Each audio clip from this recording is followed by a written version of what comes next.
Halo,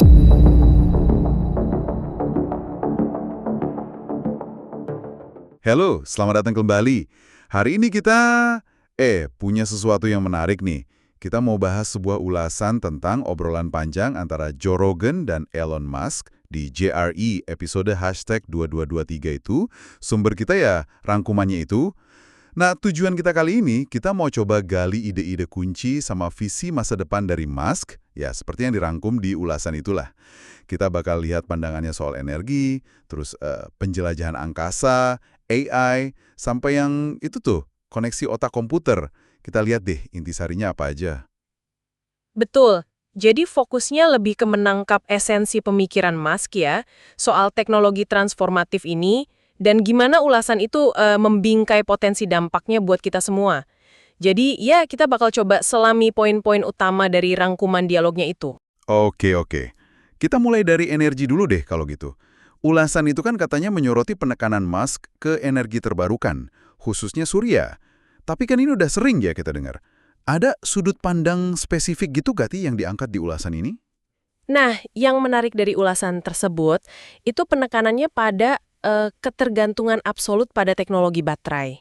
Jadi bukan cuma soal panel suryanya, tapi gimana caranya nyimpen energi itu secara masif dan efisien. Ulasan itu menggarisbawahi kalau Musk lihat solusi penyimpanan energi ini, terutama tantangan skala produksinya, itu jadi fondasi kritis. Fondasi buat benar-benar pindah dari bahan bakar fosil. Jadi baterai itu semacam bottleneck, sekaligus kunci utamanya gitu. Ah gitu ya. Jadi fokusnya di tantangan penyimpanan skala besar itu ya. Menarik.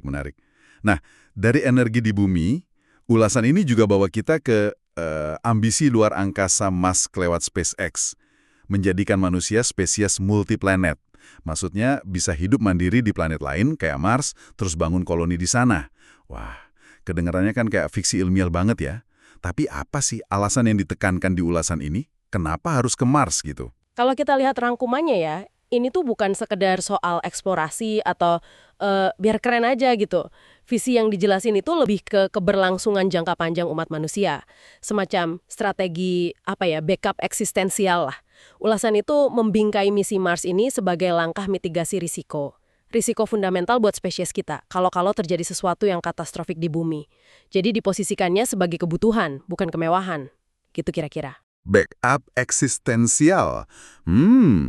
Itu cara pandang yang kuat juga ya. Oke, nah dari urusan fisik kayak roket, kita pindah dikit ke dunia digital nih. Kecerdasan buatan atau AI. Ulasannya bilang, Musk ini sikapnya hati-hati banget, bahkan sampai minta ada regulasi.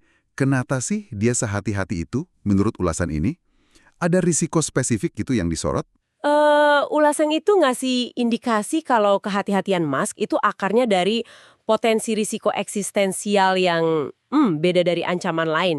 Jadi bukan cuma soal katakanlah bias algoritma atau orang kehilangan kerjaan ya, tapi lebih ke potensi AI super cerdas yang tujuannya nanti gak selaras sama kemanusiaan. Makanya seruan regulasi yang ditekankan di ulasan itu kayak upaya proaktif buat bangun pagar pengaman lah sebelum teknologinya jadi terlalu kuat dan ya tak terkendali. Ini soal pengelolaan risiko di level yang tinggi banget.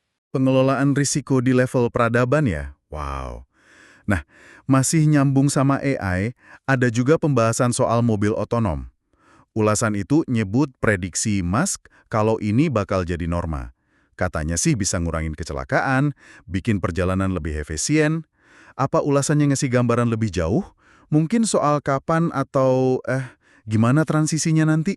Ulasan itu memang nyinggung optimisme Musk ya soal mobil otonom jadi standar dalam beberapa tahun ke depan. Tapi juga menyoroti kompleksitasnya. Jadi nggak cuma teknologinya aja. Misalnya soal penerimaan publik gimana, terus perubahan infrastruktur kota, implikasi ke pekerjaan juga.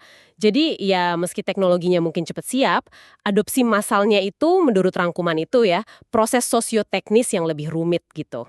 Ini mungkin yang paling terasa masa depan banget ya. Ulasannya nyebut potensi menghubungkan otak manusia sama komputer. Apa sih tujuan spesifiknya atau aplikasi awal yang mungkin ditekankan di rangkuman itu?